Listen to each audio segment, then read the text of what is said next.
mimi baada ya kuelewa hii kitu, nikimuona nijua huyu tayari ana hiyo kitu. Dalili zake ni zipi? Asante sana, swali lako ni zuri. Linalenga kuhusiana na dalili. Labda unaweza kusema kwamba nitamjuaje kwamba huyu mtu ana panic disorder? Wataalamu wa DSM-5 ambao walikuwa ni jopo la madaktari wa afya ya akili nchini Marekani, wenyewe walitaja dalili nyingi tu, ambao walisema kwamba ukiziona angalau dalili 4 unaweza kumtemu huyu mtu ana changamoto hii.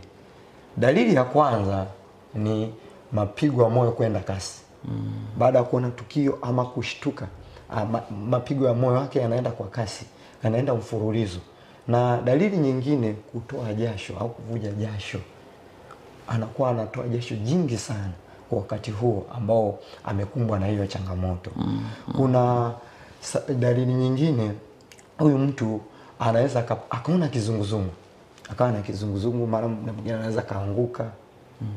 Na pia kuna dalili nyingine, anaweza kawa na uoga au hofu iliyopitiliza.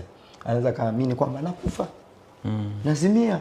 Kwa hizo ni dalili ambazo zinaonyesha kwamba huyu mtu ana changamoto ya panic disorder. Kuna kitu kingine kwamba maumivu ya kifua. Anahisi kwamba anashindwa kupumua. Anaona kabisa anashindwa kupumua.